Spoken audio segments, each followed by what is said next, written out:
I never have time to talk to anymore. He doesn't never talk to me anymore. We're so busy. Because the battle is just, it's on now. We got our beachhead, but it is on. All the photos that just went up on Infowars.com by Paul Watson and Don Salazar of the Democrats with the very same Russian ambassador. Their lies.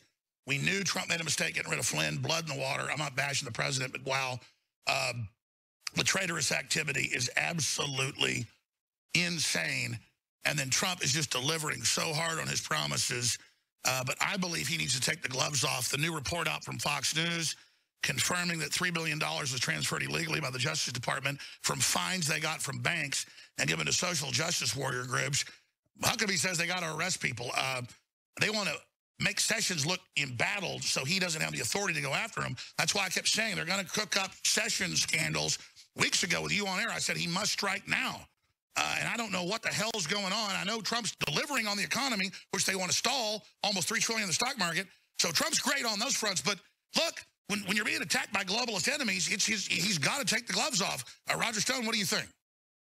Alex, I'm in total agreement. First of all, I got to urge you to stop mincing words and tell us how you really think. Yes, sir, I will. You're on fire today, really on fire. And I congratulate you, and I couldn't agree more. People need to buy these T-shirts and wear them on the streets, distribute them to your friends and your allies, because it is the single best way to break through the mainstream media blackout of the facts regarding Russia, the facts regarding the recent election, the facts regarding the corruption in the Obama administration. This is guerrilla politics. It's over the top, and it works. The new news, the Washington Post goes, oh, 20th Century Fox and a bunch of others have all these hundreds of fake websites attacking us by name, Trump, you, I, putting fake words in our mouths, total defamation, but it's okay because it's for movie production. No, it's not. It's totally fake. While they accuse us of this, I mean, this is just insane. They have gone to levels of criminality never before seen. Well, this morning, Congressman Eric Swalwell of California called for a special prosecutor to look into Roger Stone's extensive Russian business connections. I have a better idea, Congressman. Why don't you waive your congressional immunity so that I can sue you and prove in a court of law that I have no Russian business contacts and that you are a stone-cold, bald-faced liar, a pussy, a coward, hiding behind your congressional immunity to make half-baked. And let's expand. Just last week, the chairman of the Intelligence Committee said they gave him all the evidence. There's not even frickin' phone calls. It's completely made up. Yeah, they have nothing. Look, the New York Times has reported on January 20th and more recently that the intelligence services have emails, financial records of transactions, and telephone intercepts that prove that top Trump aides, including yours truly, were in touch with the Russians. This is really simple. Put up or shut up. And you keep saying, I want to have the committee hearing, which they said they'd have, then they poisoned you. Well, I got to go because you got to go and have your guests come up. But what about, Trump said weeks ago, Obama's behind these leaks. Obama came out in the New York Times and said he was. That's illegal. And he's not president. He doesn't have immunity anymore. I mean, he is a piece of arrogant craziness. Well, and we know that the second and third levels at the Central Intelligence Agency are leaking like a sieve, leaking about surveillance of General Flynn, a felony, leaking that I myself have had a FISA court warrant, a secret warrant to monitor my communications for the last year. Think about that. Every email, every text message, every phone call listened to by the government. Your phone calls with Donald Trump. My phone calls with Alex Jones. It's an outrageous violation of my civil liberties. And while they may now have my grocery lists, they don't have any contact with the Russians. This is a witch hunt. The Intelligence Committee admits it, so they just put out more BS in the fake news New York Times. Roger Stone coming up.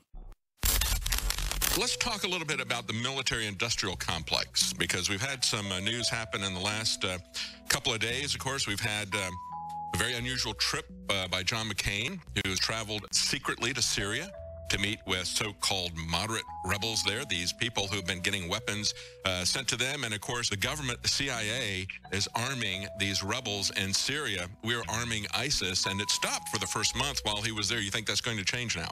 Think of this. We now have in the White House, who is ever the occupant, Republican, Democrat, man or woman, the claimed power to kill anybody on the planet, to play prosecutor, judge, jury, executioner, to kill anyone the president decides is an imminent threat based on secret evidence. He invokes state secrets to cover up, why he chose somebody to be killed.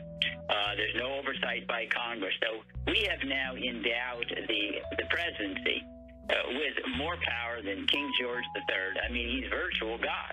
Yes. And all that it restrains him is just his own sense of who he wants to kill and who he doesn't. But it's not law anymore. The greatest threat to our liberties really is this permanent warfare state, and it doesn't relate to Trump or Obama or Bush.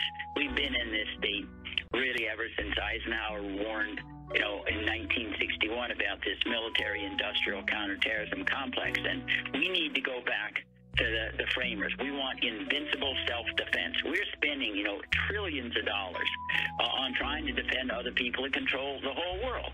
Well, I want to control the United States. That's what the purpose of our Constitution is.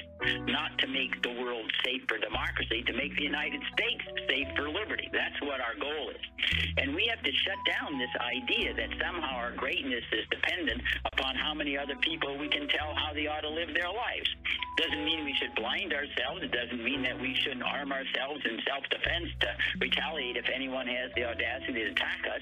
We should bring those troops abroad, hundreds of bases in literally hundreds of countries. We need to bring them here to defend our borders, to defend us, to defend our sea lanes, our air lanes, our cyberspace, not everybody else's. And we have this juvenile thrill, we look great because we're in everybody else's backyard. But the United States is not about controlling other people. It's about having a liberty-centered universe for Americans. That's what our country is about. We are great when we give everybody a fair opportunity to develop their faculties, pursue their ambitions, and enjoy liberty without domestic or foreign predation. We are not great by building pyramids, going to the moon, or any other place. Individuals can do that. That's not the business of government. We are a government that is there to serve the people. The people don't serve the government.